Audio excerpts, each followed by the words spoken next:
Hello, everybody. How you doing? Welcome to Shadow at Night. This is Tuesday, October 22nd, 2024.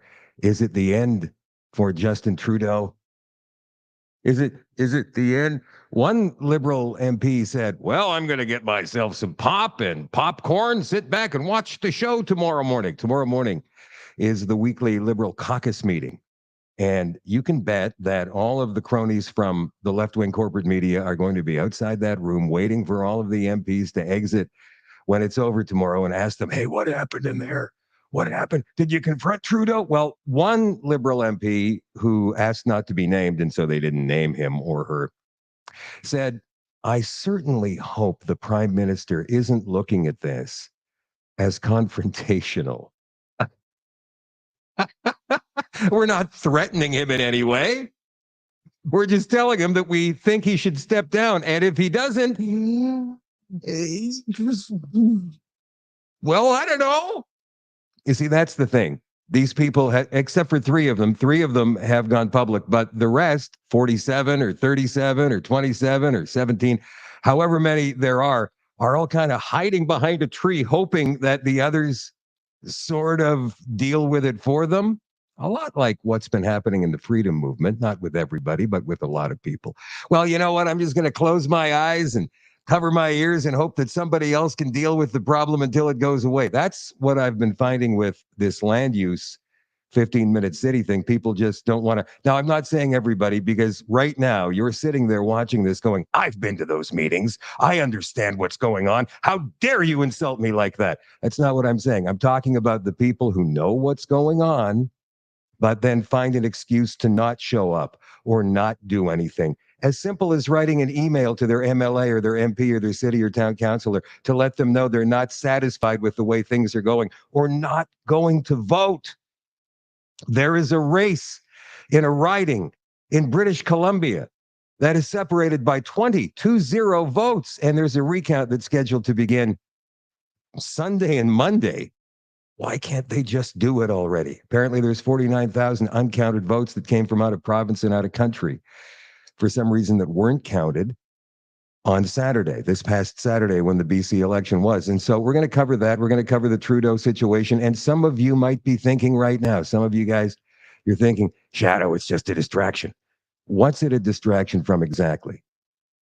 Please tell me. "Well, there's an agenda." Yeah, I understand what the agenda is.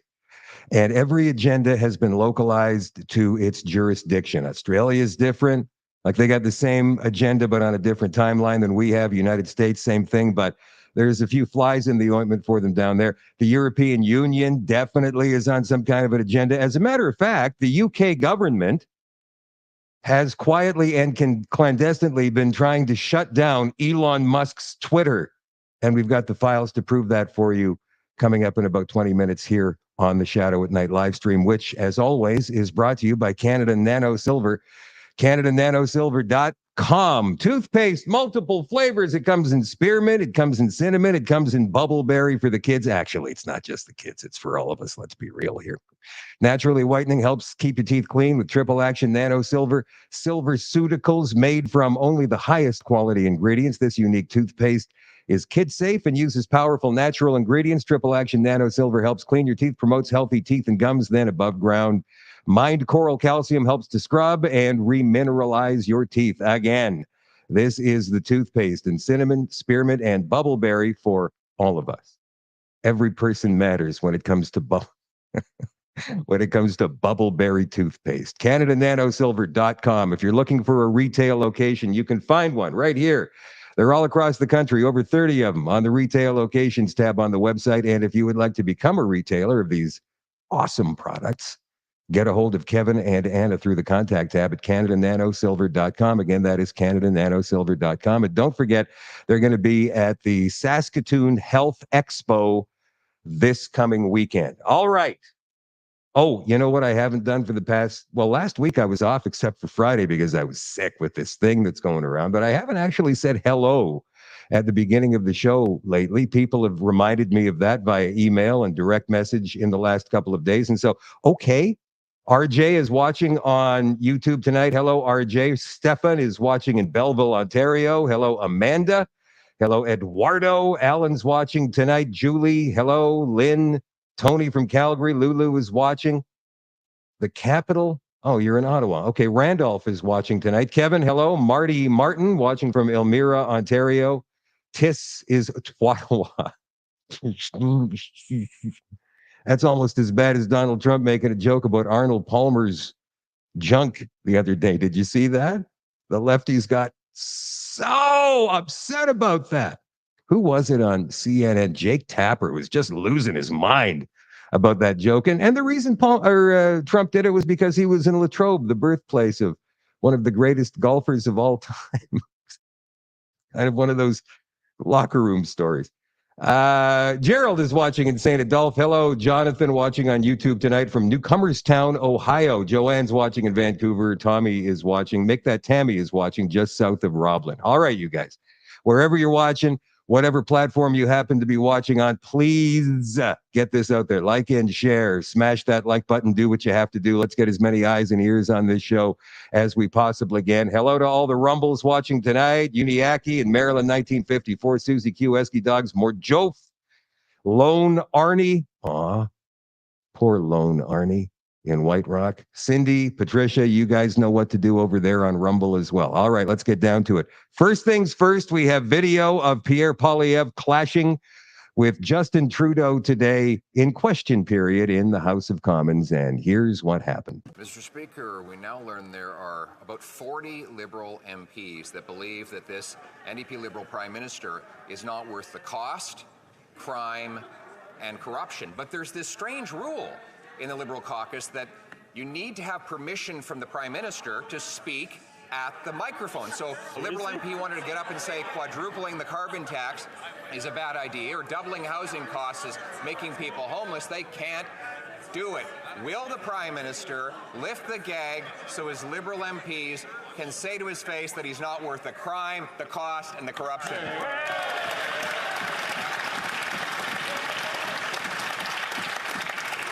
Once again in English, none of these questions have to deal with the administration of government, but I see the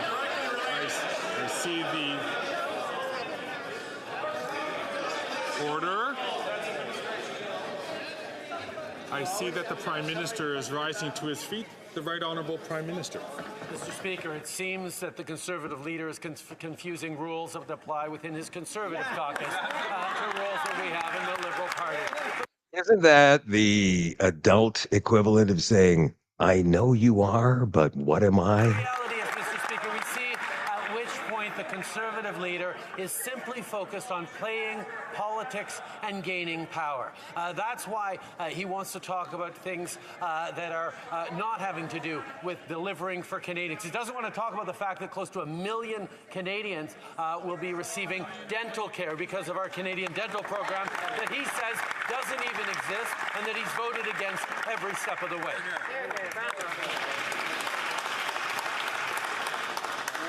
May I ask the honourable member from Battle River Crowfoot to please not take the microphone when the speaker is up on his feet or when other speakers who have been recognized by the speaker is taking the floor. The Honourable Leader of the Opposition. Mr. Speaker, I'm sorry to have to bring up this terrible rule. It's just that Liberal backbench MPs are coming and talking to all of us to say that they're not allowed to speak to him. And they're wondering if I could perhaps pose some questions on their behalf. Mr. Speaker, I guess they can't get anywhere with the current Prime Minister, so they'd rather talk to the future common sense Conservative. Instead of silencing his own MPs, will he let them get up to the mic tomorrow to tell him that he's not worth the cost, crime, and corruption?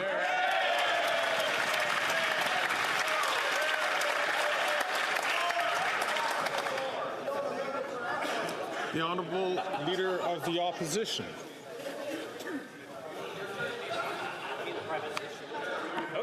Mr. Speaker, the reality is he can't administer the government because he's too busy fighting for his job after 9 years.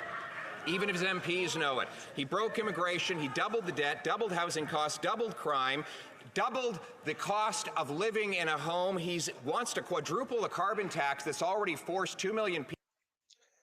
I'm going to stop it right there. I want you guys to look right behind Poilievre's left shoulder, right shoulder in our view. That's Michelle Ferrari. She's the MP for Peterborough-Kawartha, is quickly becoming one of my brand new favorite MPs. She's a rising star in the Conservative caucus, and we're going to have a video from her in just a second regarding something else that happened in the House today. To a food bank, 1 in 4 kids to hunger, 25% of Canadians to poverty. Canadian food prices up 36% faster than in the States. StatsCan says we have the biggest gap between rich and poor in our recorded history. His MPs know that he's broke the country. Will he call a carbon tax election so we can fix it? Of course, he won't call a carbon tax election. He won't call any kind of election. He may prorogue. We're going to get into what prorogement or prorogation really means in just a couple of minutes. Now, there was a cabinet meeting today. Every Tuesday, the Liberals hold their cabinet meeting. All 40 of them get in there and laugh around the table. How can we screw Canadians again this week? Of course, I'm kidding. They believe they're actually doing good for us. But when they came out of their cabinet meeting today, the left-wing corporate media was there with their microphones asking the question, is Justin Trudeau ready to step down? And here's what a few of them had to say. What do you think of this words that he's saying the Prime Minister should step down? What does that say about the Prime Minister's leadership? Look, I'll speak for myself. I'm a member of his cabinet. Obviously, we support him. I think the work that we're trying to do to help Canadians is really the main focus right now. We're up against somebody who's campaigning on promises to deny access to free birth control for women, who won't even get a security clearance to look into allegations about his own caucus members. Well, I think these are not easy times to lead. I don't know anybody who's having an easy time anywhere leading. But the Prime Minister has my full confidence and the full confidence of most of my colleagues. And I think, you know, it's an easy time to kind of, believe there are magic solutions. And Canadians are going to go through the same kind of thing, I think, whenever the next election comes. You know, you can listen that, that a slogan, just the slogan can fix all of your problems. That's all you When it comes to the Prime Minister, you've all heard me. Unwavering support for the Prime Minister. I fought 3 elections with him. I intend to fight a 4th election with him. And anybody who's ever bet against Justin Trudeau, sorry they made that bet the next day. What do you think of the letter and the dissent? Look, have you seen the letter? I haven't seen the letter. What's this supposed letter? I haven't seen the letter. I've not seen the letter, and I've not signed the letter. Full stop. MPs have said they signed it. MPs have said they signed it. Are you saying it's not real? I haven't seen a letter. Have you seen a letter? But your cabinet Sean Kate, What do you think of those MPs that are signing this letter and not coming out? I focus on the work that we need to do for. But does that bother you? Yes, I support the Prime Minister. What's your message to your colleagues? How do you come back though? How do you come back from 20 to 40 people expressing I don't know the number. confidence? I don't know any numbers. Does the number matter as much as the expression of a large group of people within the caucus? Well, I think they have to express themselves to his face, like I've said, and not do it sort of in hushed tones. And Qu'est-ce que vous pensez de leur démarche? Est-ce que ça? How does he come back to lead a united caucus if that many? well, I think what you'll see is that the vast majority of caucus and cabinet, the entirety of cabinet is behind him.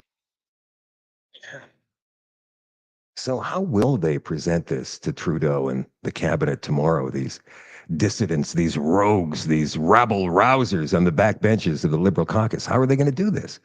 Are they all going to stand up together, shoulder to shoulder, and say, we believe it's time for you, Mr. Prime Minister, to step down. And here are the reasons, and they list the reasons. And what do they expect then? I mean, you're going to have some kind of mechanism. And like I said at the top of the show, I mean, these liberals, some of these liberals, these hush-hush, hide behind the tree liberals, are saying the Prime Minister shouldn't take this as, confrontational or threatening. It's not a threat in any way. We're just voicing our concerns, they say.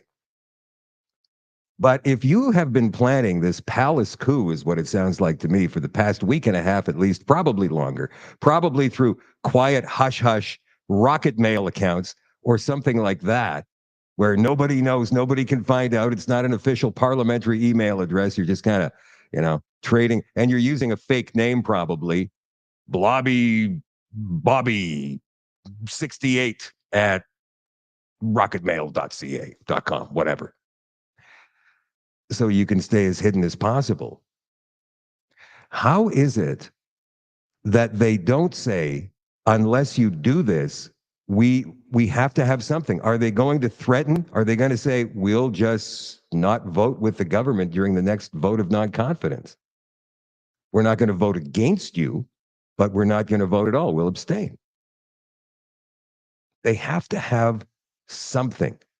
We're going to find out tomorrow. It's a very big day for Canada tomorrow, even though there's still a few of you watching. I know right now you're watching going, yeah, no, it's just a big joke. Yeah, House of Commons right now is a joke. It's theater. That's all it is. It's posturing. It's campaigning. That's exactly what they're doing. However, there are some things that happen in there that we don't generally see with the second tier MPs who get up and argue and scream when the place is empty.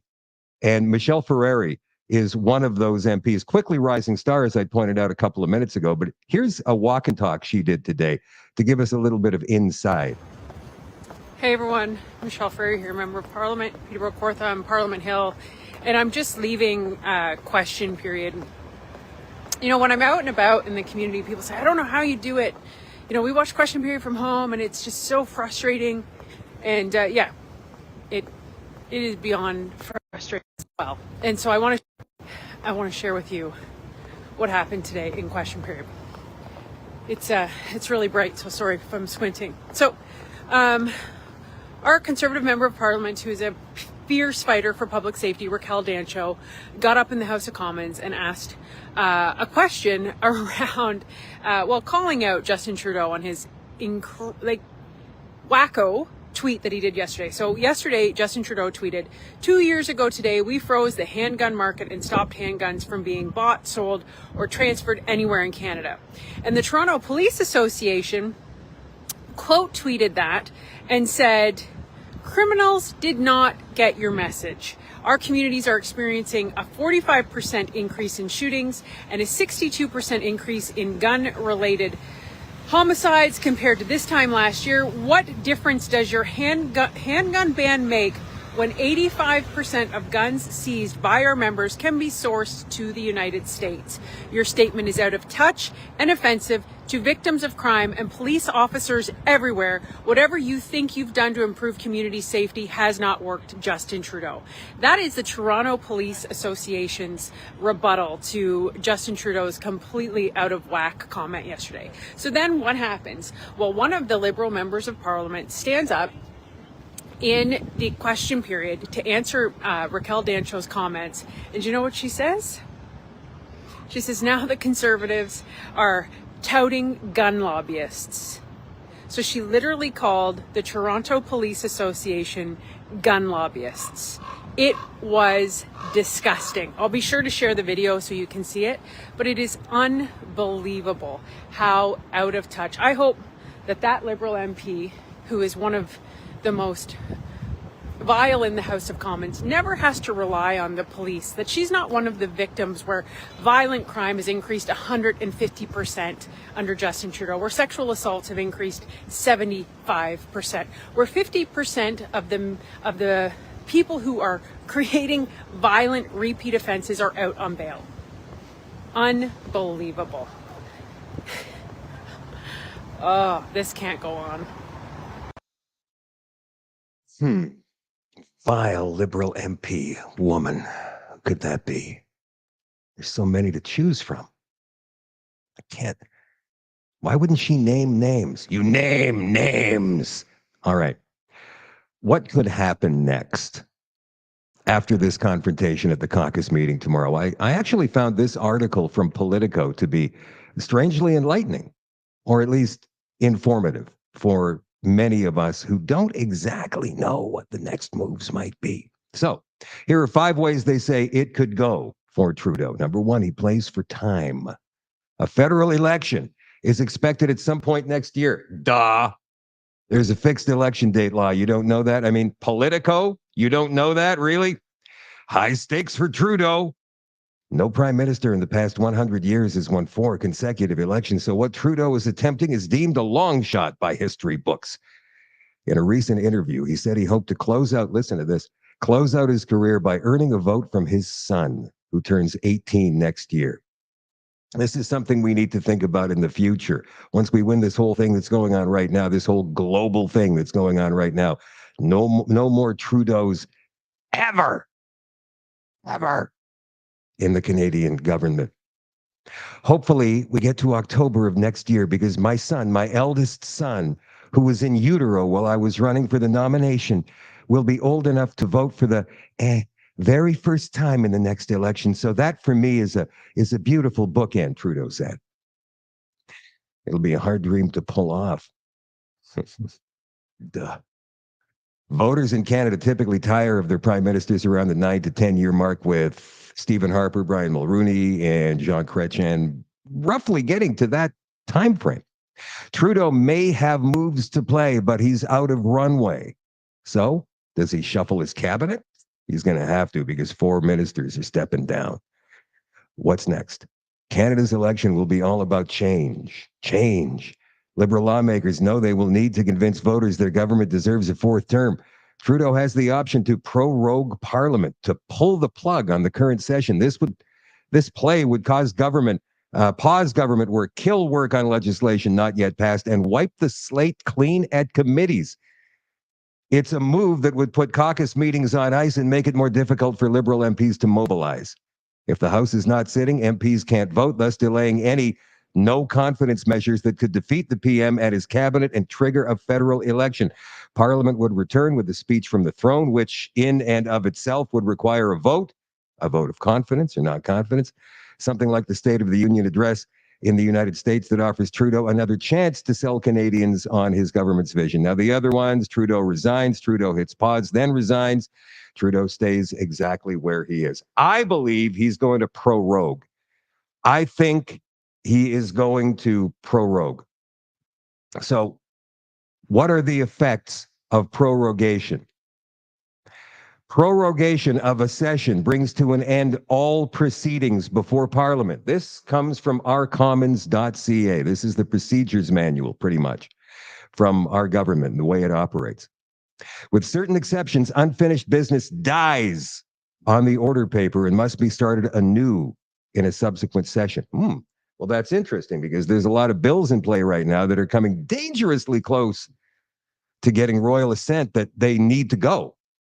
And Trudeau knows that, and he doesn't want to do that, but he may have no choice if he wants to cling to power like a life raft in the ocean in a hurricane. Bills which have not received royal assent before prorogation are entirely terminated, and in order to be proceeded with in the new session must be reintroduced as if they had never existed. Now, there's an exception. On occasion, bills are reinstated at the start of a new session at the same stage they had reached at the end of the previous session. This is accomplished either with the unanimous consent of the House, which he won't get, or through the adoption of a motion to that effect after notice and debate. The House has also adopted provisional amendments to the standing orders to carry over legislation to the next session following a prorogation. But that's very difficult to achieve and takes time, and Trudeau doesn't have it. The Liberals don't have it. Since 2003, prorogation has had almost no practical effect on private members' business, which is a sad thing because Bill C-293 is a private members' bill. Nate Erskine-Smith is the vegetarian Liberal MP who introduced that. As a result of this significant exception to the termination of business principle, the list for the consideration of private members' business established at the beginning of a parliament, all bills that originate in the House of Commons and all motions in the order of precedence, as well as those outside of it, continue from session to session. If consideration of an item at a certain stage had begun but not been completed, the item is restored at the beginning of that stage as if no debate had yet occurred, which means it would go back to the beginning of the stage it's currently in. Private members' bills that were referred to a committee in previous session are deemed referred back to the same committee, so more time. Private members' bills which had been read a third time and passed are sent back to the Senate. We don't need to worry about what happens in committees and so forth. So that's interesting. That is definitely an option that Trudeau can play, but it's going to come at a big cost in terms of getting his wackadoo legislation passed. This is another one of these articles I like to read from time to time from our buddy Brad Salzberg at the Cultural Action Party of Canada. Social equity or racism against white Canadians. Judge for yourself. The title caught me. And so I thought, let's read this. And I read it, and it's good, so I'm going to read it to you guys. Canadians have been sold a bill of goods. That from Bruce Pardy, the author of the report and a Queen's University law professor. He's a professor emeritus, actually. This guy is respected by Jordan Peterson, for goodness sakes. Like, highly respected. As a matter of fact, from what I understand, when Bruce Pardy walks into a room full of lawyers, all the lawyers go, Leopold. Oh, it's Leopold. Seriously, he's that respected. Many of them think that they have a right to equal treatment under the law. They think that discrimination is illegal, but nothing could be further from the truth. In Canada, discrimination is lawful as long as it's committed against the right groups, and in particular against straight white men. Professor Pardy's distinction between social equality and social equity, and this is the basis of this article, for those that don't know, is critical to race relations in our country. At present, the ominous nature of his statements are poorly understood within Canadian society. Social equity recognizes that each person has different circumstances and allocates the exact resources and opportunities needed to reach equal outcome. Social equality, on the other hand, means each individual or group of people is given the same resources or opportunities, and then go ahead and go get them, or don't go get them. This isn't just the law, but part of the Canadian Constitution. Unequal treatment is embedded as a constitutional standard, and in some situations, a constitutional requirement. Equal treatment and equity are opposites, writes Pardy, senior fellow at the Aristotle Foundation. As an example, we turn to Toronto Metropolitan University, formerly called Ryerson, who recently made an administrative decision to limit the intake of white medical school students to 25% of those accepted to the program. Equality or racism? If and when Caucasian Canadians reach 25% of TMU medical school acceptance, further candidates will be excluded simply because they are white, heterosexual men. The law cannot simultaneously apply the same laws and standards to everyone and also adjust them depending upon the group. Equal treatment and equity are mutually exclusive and cannot coexist. This issue should be particularly concerning to young Canadians who could be squeezed out of opportunities because of their identity, how they look, the color of their skin, their sexual orientation.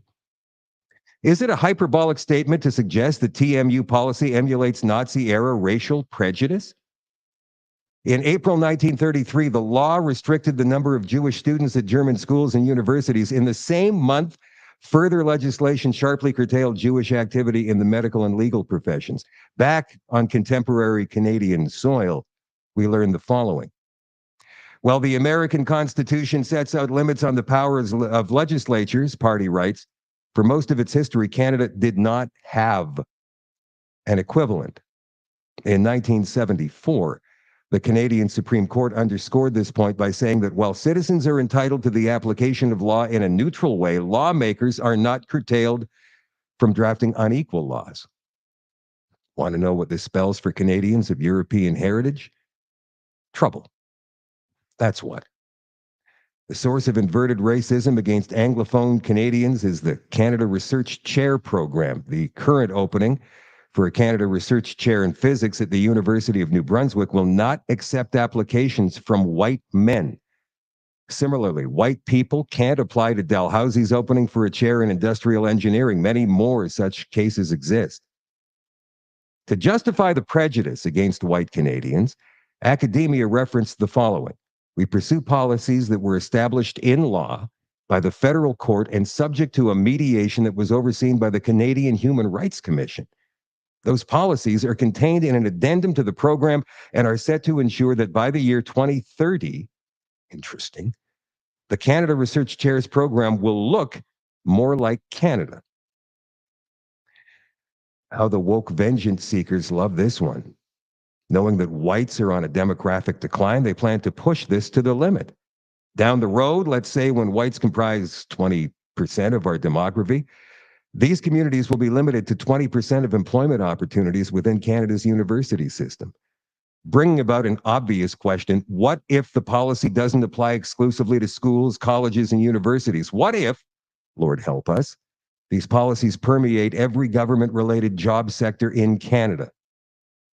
We dare to put forth a proposition perpetually eschewed by the media, including our alternative media sector, as minimal as it is. Immigration policy in Canada is serving as the impetus to transition Canadians of European heritage to a second-class community. Why do you think the woke media, academia, and government are unified in their advancement of the evils of colonialism? The premise is deceptively simple. You stole the land in the first place, so we have the right to steal it back. Back to Bruce Party. By comparison with the United States, in Canada, unequal treatment has become the constitutional standard, so we're stuck with a big problem. It's Canada's old stock communities who are stuck with the big problem. Our Supreme Court is largely to blame, but of course, our foolish politicians and woke bureaucracies have had a big hand in fostering this as well. Kudos to Professor Party. As for CBC, CTV, Globe and Mail, Toronto Star, Montreal Gazette, Calgary Herald et al., you can forget about it. They wouldn't expose these realities for all the white rice in China. Every individual is equal before and under the law, says the Canadian Charter of Rights and Freedoms, and has the right to the equal protection and equal benefit of the law without discrimination. But the Supreme Court of Canada has long insisted that the clause does not mean equal treatment, but equity. So what happened? The federal government established a Royal Commission on Equality and Employment, also known as the Abella Commission, after its commissioner, Rosalie Abella. Abella, now retired, would later become the most activist judge on the court. The commission's report, released in 1984, recommended employment equity policies in the federal government and in federally regulated companies, and led to the passage of the Federal Employment Equity Act, Equity, in 1986. Which required affirmation action programs that gave preference to candidates from some groups over others. That was under Brian Mulroney in 1986. In Canada, liberalism in all its vicissitudes, government, academia, corporations, law, courts, has instituted a program for comprehensive marginalization of Canada's Caucasian communities. Is this the true meaning behind Justin Trudeau's proclamation stating that Canada is a post-modern society? Who, pray tell, was Prime Minister of Canada during the 10-plus years that all of this came into being? Pierre Trudeau is your answer. The strict enforcement of diversity rules has indeed changed the demographics of the Canada Research Chairs program. As of last September, it surpassed its 2029 racial minority quota of 22%, but the racially exclusionary job ads persist. President of the Social Sciences and Humanities Research Council, Ted Hewitt, revealed that he had no plan to pare back these quotas, even though some have been surpassed. Bingo. There's your social equity for you. Now, back to hockey night in Canadistan.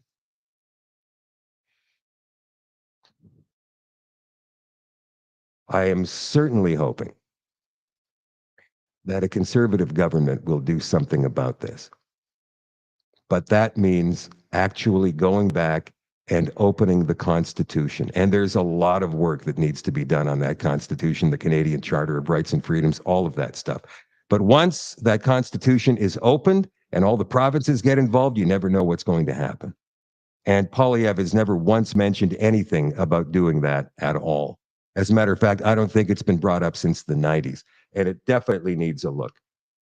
Let's talk about electric cars and what the future holds. This report comes from Rebel News by Alex Dollywall.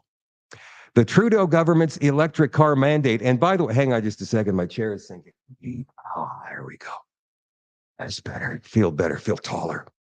I can breathe again. Anyway, there's a lot of people that don't know this, but by 2035, Trudeau has said no more diesel fuel or gas-powered vehicles. Nothing like, we're not going to sell any new vehicles like that by 2035, which is like 10 years away now. That's it. It's not long. This electric car mandate has failed in spectacular fashion after StatsCan revealed 1.3% of road vehicles in Canada are battery-powered electrics. And I believe probably the bulk are in BC because they have the only real climate that would be sustainable for electric cars in the entire country. Light duty vehicles using gasoline, plus they have the mindset over there in BC like that too, right? Look at that election, which we're going to get into in just a second. Light duty vehicles using gasoline represented 93% of the fleet, said a StatsCan report. Vehicle registrations 2023 of a total of 25,700,000 road vehicles registered last year. Only 327,732, or 1.3%, were battery-powered electrics. Then hybrids numbered 444,564, with an additional 145,101 plug-in hybrids.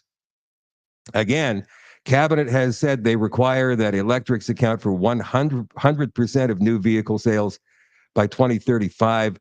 Industry Minister Francois Philippe Champagne, who I believe is thinking about running for leader of the Liberal Party once they get Trudeau to step down, defended the mandate in testimony at the Commons Trade Committee, reported Blacklock's reporter. When you've been doing the same thing for 100 years and you change technology in the way that we're doing, you have short-term adjustment, Champagne told MPs on Monday. I keep saying Tesla took 17 years to be profitable. I think there is no doubt people would say electrification is there. Blah, blah, blah. The only reason I put that story in, you guys, is because you can bet that's one thing that Poilievre will repeal, that ridiculous law. Nobody wants electric cars in this country. All right. I found this story to be interesting. There was a couple of left-wing corporate media stories I found fascinating today. This one comes from the Times Colonist. Recounts might still not be enough to declare a winner of that BC election. Of course, you guys know by now that the NDP sit at 46 seats, the Conservatives are at 45, and the Greens have got 2. In any election, it's important to appreciate the public speaks through the results, said Royal Roads University political scientist David Black. Any election is understood to be an blah, blah, blah, blah, blah. The final vote count is happening on the 26th, 27th, and 28th. What? Why don't they just do it already? Like, what's the holdup? Are you kidding me right now? It will involve approximately 49,000 votes, which include mail-in and out-of-district votes that came in after advance polls closed. There will be a recount in Juan de Fuca Malahat and Surrey Centre. In both those ridings, the initial count showed the NDP leading by fewer than 100 votes. As a matter of fact, in that Juan de Fuca Malahat riding, it's 20 votes, 2-0. There may be judicial recount if Elections BC recount is challenged. Black said, in essence, because the government needs to produce a speaker who can only vote in ties, the governing party needs 48 seats, not 47. If the worst case for the NDP happens next week and they lose 2 seats in the recounts, the NDP would fall to 44 or 46 with Green support. And the Conservatives would bump up to 47, but because they would have to produce a speaker, they'd be back down to 46. I wonder if the Speaker of the House needs to be appointed from the elected representatives in Parliament or in the legislature in this case. I don't know exactly what that rule is. The two parties would be in sort of a weird deadlock situation where no one has a working majority and provides a speaker at the same time. Black views the election result as a sort of protest vote, not necessarily of the governing party, but more generally the entire state of the province, which the governing party is responsible for. Am I wrong? That's ridiculous. Black, all of these university academics are so lefty, it's not even funny. Black views the election result as a sort of protest vote. I already said that. There's anger, there's disappointment, there's a hunger for change and fixing what in some ways is kind of a broken system and a lack of trust. The government is in a position to fix it, said Black, citing the state of healthcare, affordability, public safety, yada, yada, yada. So who knows what's going to happen. What I predict in British Columbia is another election within 3 months. After Christmas, probably January or the beginning of February, they're going to have to settle this. And I believe the Conservatives will win that one in a walk. Speaking of BC, John Rustad, the leader of the Conservative Party of British Columbia, has skewered a CBC host for trivializing porn in schools and crime. During a post-election interview with the CBC Early Edition show, the host there, Stephen Quinn, Roustad attributed his party's success to British Columbians' desire for change, whether it was the drugs and crime problems, whether it was SOGI in our schools. There's a lot of things that were driving people that they wanted to see change. SOGI, of course, as we know, sexual orientation and gender identity curriculum introduced in BC schools by the NDP.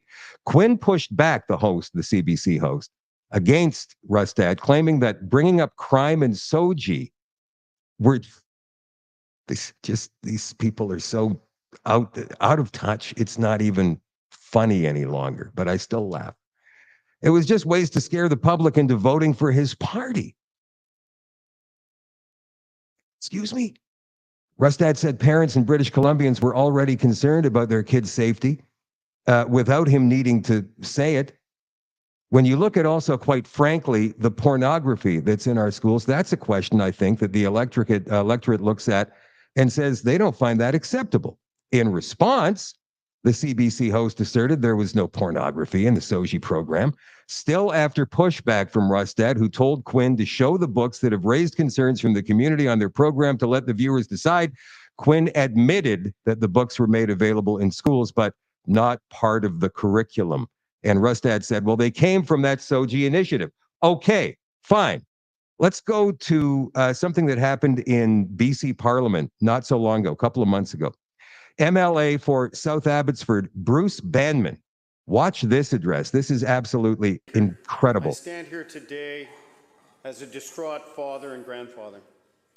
I stand here with parents in Abbotsford who are deeply concerned about sexually graphic and explicit content available in certain fictional books within our public school libraries to children as young as 11 years of age. Mr. Speaker, I would ask that the House brace themselves for the following words from one such book called Eleanor Park, and I quote, "I know you're a slut, you smell like cum, nothing but a bitch and heat." Member, end quote. Member, please do not use that. Okay, please, member, do not use that kind of language. He's quoting a book that's available to kids as young as 11 years old in the BC school system. Let's go back. I know it's gross, but we're going to go back and hear that again. From one such book called Eleanor Park, and I quote, "I know you're a slut, you smell like cum, nothing but a bitch and heat." Member, end quote. Member, please do not use that kind of language. I apologize, Mr. Speaker, and I actually would retract those words. Mr. Speaker, this language is deeply disturbing. As a grandfather, it shakes me to the core when I imagine that children could be exposed to this deeply disturbing, degrading language in British Columbia Public Schools libraries. Mr. Speaker, will this NDP Premier please answer to concerned parents, grandparents, and families in Abbotsford and throughout this province, why is the sexually explicit book Eleanor Park and others like it available in British Columbia public schools for children as young as 11 years of age? Of Education. Thank you, Mr. Speaker. I just want to say, not just as a Minister of Education, but also as a parent, that our schools are places which are, we want to make it, they are spaces which are safe, inclusive, and welcoming for all students. And the teachers are using resources that are age appropriate, audience appropriate, to give those values, give those teachings that are so important to create those welcoming environments. So I just want to reiterate this, Mr. Speaker, that the resources that teachers are imparting, that teachers are teaching, are age appropriate and they are audience appropriate. Party House Leader supplemental. Thank you, Mr. Speaker. I'm asking as a parent, as a grandparent, to the Premier, to the Minister, if the words I just read were inappropriate and unacceptable and clearly disturbing to this House, how is it that those same words are appropriate to be read by a 6th grader as young as 11 years old in our public system? How were those words safe and inclusive? Minister of Education. Thank you, Mr. Speaker. I cannot comment on the particular books that the member is mentioning, but I can talk as a parent whose children are going to the public school system, who have gone through the public school system, and I have never encountered anything inappropriate being taught to my children. And I take such pride in our public education system. I am so proud of the teachers who are working every day. I, in fact, raise my hands to all the work that is happening in our schools.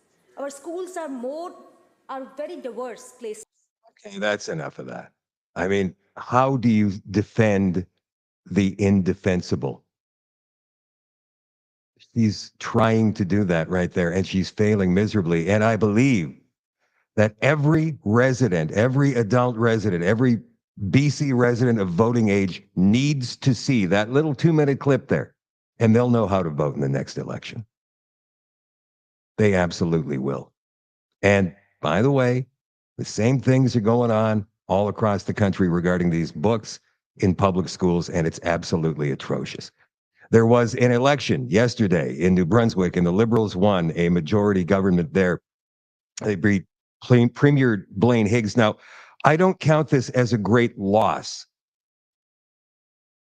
New Brunswick is New Brunswick. It's a different kind of province. Matter of fact, I believe it's one of the only actually bilingual provinces in the entire country. I think Manitoba might be, to be honest with you.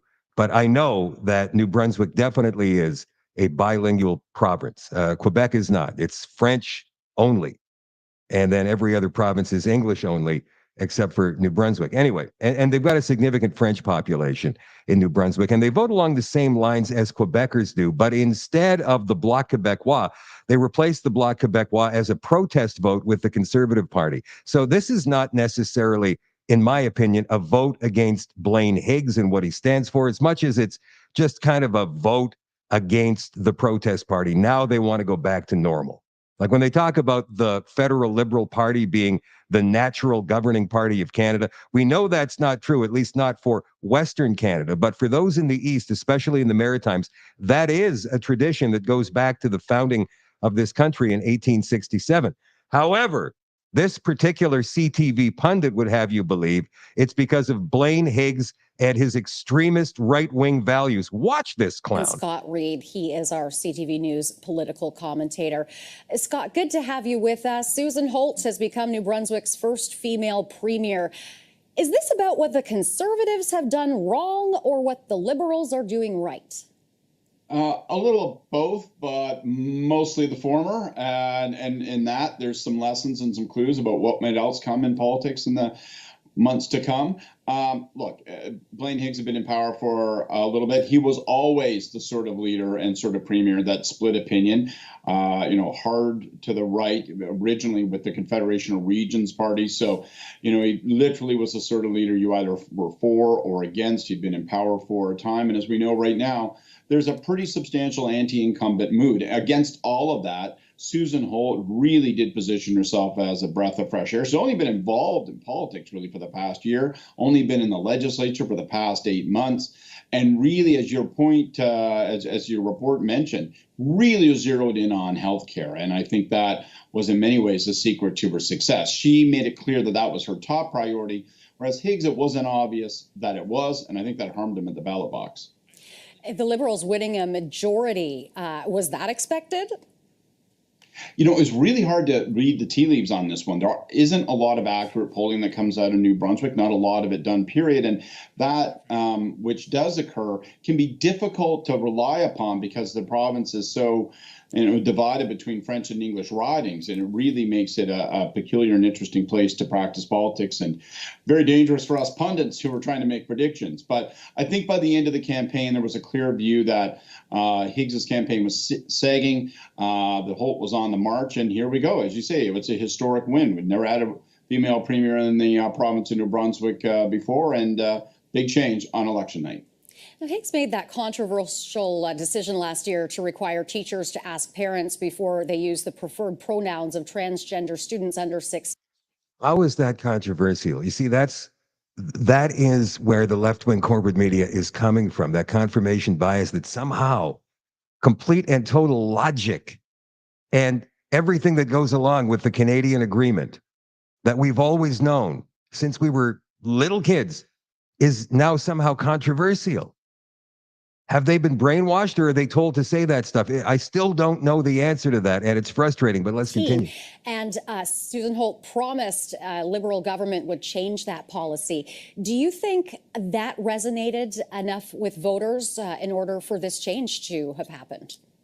I think it did play a part, but maybe not in the way that folks might just assume. And it isn't only about where do you stand on that issue, about teachers informing students and the focus on transgender issues and so on and so forth. It really was, to many New Brunswickers, it created so much controversy, created so much focus, and it drew so much interest and energy. And I think a lot of New Brunswickers came away with the impression that maybe that was a more important priority for the Premier than bread and butter issues. And certainly when, Susan Holt bursts into the scene and focuses rigorously on healthcare and says, instead of talking about, bathrooms and gender and pronouns and informing teachers and parents, why don't we actually get people a doctor? That, I think, rang a lot of bells, and it left Higgs, oddly enough, standing on the margins a bit. What will Blaine Higgs's legacy be? Probably that of a sound financial manager, fiscal manager. They kept a reasonably tight handle on the province's finances. I'm not certain it will be a glorious, long-lasting legacy. To be honest, I do think he'll be remembered as an atypical politician, given his background with the Confederation of Regions Party. It really was, in some ways, a bit of a takeover from further to the right. I think, we'll see how Susan Holt does as Premier, but I think her campaign is more likely to be studied, at least in the near term. I mean, we are going to be watching other provinces, including probably Nova Scotia. We're going to see an election call very soon, battling over this issue of the provision of core healthcare services. In Ontario, you see that debate starting to take shape. I think it's going to be critical in the All right. It's always healthcare. And why? Because every province screws it up so badly, because I believe the system is screwed. It's flawed. It doesn't work. I'm not saying the people who work within it are bad, because most of them are not. Some of them are unscrupulous. There's no question about it. And some listen too much to the edicts rather than think for themselves, obviously. But there are some eight balls. There are some people in there that definitely take advantage of the system when they can. The system needs to be changed. That's why it's perpetually a problem. And the more you feed it, the worse it gets. No matter how much money you throw into that beast, it always wants more. And as far as that guy's remarks regarding right-wing extremism, he can shove them right up his ass, because it's not at all like that.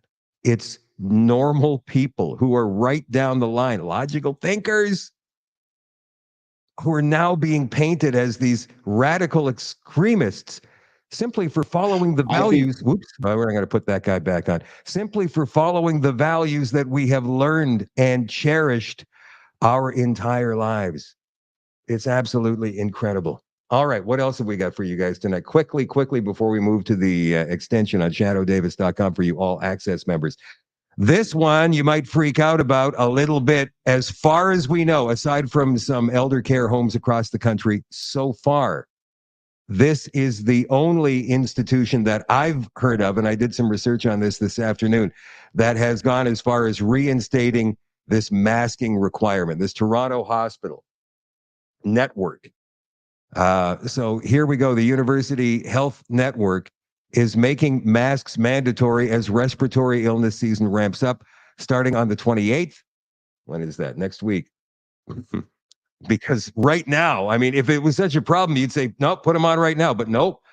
Starting on the 28th, visitors to UHN sites will need to wear a mask when receiving or waiting for care. This requirement applies to patients, visitors, and staff. You must also still wear a mask in areas where many patients may be at higher risk of illness, the hospital network said in a note posted on its website. Masks, however, will still be optional in common areas like lobbies and food courts. UHN includes Toronto General, Toronto Western, Toronto Rehab, Princess Margaret Cancer Centre, and other sites. Dr. Susie Hota, Medical Director of Infection Prevention and Control at UHN, told CP24 Monday that the masking policy is aimed at trying to head off the next wave of infection going into winter. She should know better. We know that masks do not stop the spread of an airborne virus. We've known that for how long? All of our lives. We got challenged on it hard in the last 3 or 4 years. We stuck by our guns. We know better than that. And even still, in the last year and a half, a lot of doctors have come out and said, you know what? I mean, that whole big thing with, the breathing barriers are so stupid. They knew before that. And yet you still see some zombies walking around with these things on their faces. Another piece of propaganda here from the left-wing corporate CTV. Russia is behind viral disinformation targeting Tim Walz. U.S. intelligence official says. Like, no U.S. intelligence official has lied to us before about anything, right? So we should absolutely take them at their word. Groups in Russia created and helped spread viral disinformation targeting Democratic VP candidate Tim Walz, a senior U.S. intelligence official said today. The content, which includes baseless accusations about Walz's time as a teacher, contains several indications that it was manipulated. We're talking about this information that apparently he was a minor attracted person, although we don't know for sure. And I played that stuff for you on the extension the other night, if you'll recall. But several indications this was manipulated. It's the Russians. Analysts identified clues that linked the content to Russian disinformation operations, said the official who briefed reporters on the condition of anonymity under rules set by the office of course. Hey, that's the ticket. Finally, this is going to be the last story before we go to, maybe not the dead last one. We've got a couple more small ones. But this one here is very interesting. Before we go to the all access portion of the show, the extension on shadowdavis.com. By the way, if you are not a member, please become one. It really helps me. It helps the show. And if you want to help the show even more without paying money, like $11 a month or $12 a month or whatever it is, then please go ahead and like and share this show on social media. Get it out there to as many people as possible. Paul Thacker writes on X, exclusive documents. Working with Matt Taibbi, we report on CCD Hate, which is the Center for Countering Digital Hate in the United States, which is the same thing as the Anti-Hate Network here in Canada, and we all know what that is. Anyway, these documents that show the Labour Party's political front's objective is kill Musk's Twitter through advertising focus, meaning harass his advertisers. So we're going to go through this thread briefly. By the way, Elon Musk retweeted this today, saying this is war. The election exclusive British advisors to Kamala Harris hope to kill Musk's Twitter. The second part of this thread, Internal Center for Countering Digital Hate document shows their annual objective is kill Musk's Twitter. This is their internal monthly planner. Their goal is also to trigger regulatory action, although they're a tax-exempt nonprofit. They want to kill Musk's Twitter, advertising focus, trigger EU and UK regulatory action. And by the way, you may have noticed today some tweets from different officials within the European Union saying the exact same thing, that this whole network is a Russian spy thing. We're talking about X now. Progress towards change in USA and support for STAR. Don't know what that is. AI voice launch Friday, May 31st. Policy regs being fine-tuned at the end of the day today. U.S. policy engagement set up meetings with Klobuchar's team to seek a, quote, press release endorsement. And then there's more documents. CCDH held a private conference with a slew of liberal groups organizing against Musk, including Biden White House, Congressman Adam Schiff's office, Biden-Harris State Department officials, Canadian MP Peter Julian, he's an NDP, and Media Matters for America. That's very interesting. Very interesting. Center for Countering Digital Hate gets a lot of money from Hollywood. Staff say that one of the donors is singer Selena Gomez, a client of Aileen Kashishian. Wow, that's a blockbuster story. You can read more about that on X through Paul D. Thacker. If you are on X, follow me at Shadow Davis, and then follow Paul D. Thacker at Thacker PD. At Thacker PD. Trump will conduct an interview with Joe Rogan on Friday. Donald Trump will be on Joe Rogan Friday. Not sure exactly when they're going to release that one. Probably immediately once they get it edited down. Not sure how long it's going to be. But Donald Trump will be on Joe Rogan on Friday. We don't know yet about Kamala Harris. One last thing before we let you go. And I'll give you a little tease as to what we're going to cover tonight in the extension as well. Steve Bannon, his prison release will be 1 week before the American election. So it's happening next week. He'll be out in time, as they say, as Newsweek says. He was serving a 120-day sentence for contempt of Congress. So in other words, he was summoned to Congress to testify on something or other, and he didn't go. And so they said, well, then you're going to jail. Well, if that's the case, what about Anthony Fauci lying to Congress? Isn't that the same thing as contempt? You don't show up, you lie. It's still contempt. And Fauci was proven to be lying, and yet he's still running around free as a bird. All right, who is Geoffrey Hinton? Geoffrey Hinton is the godfather of AI. He is there he is there, godfather of AI. His work on deep learning and neural networks has revolutionized how machines interpret data. Hinton's development of the backpropagation algorithm was a critical breakthrough in training neural networks. He continues to influence the future of AI through research and advocacy for ethical considerations in technology. There's a disturbing video that we're going to play for you in the extension tonight regarding Geoffrey Hinton, or actually with Geoffrey Hinton, in what he thinks the future of AI is and what he thinks the future of humankind is, humanity. Do we even know what we're doing as we move forward? Also, there's a speech that goes back to 1992 with Nancy Pelosi talking about Agenda 21, as it was known back then. We're going to play that for you. And then there is a whistleblower video that was released 11 years ago. It comes from a woman called Deborah Tavares, worked at NASA. And she found some very disturbing documents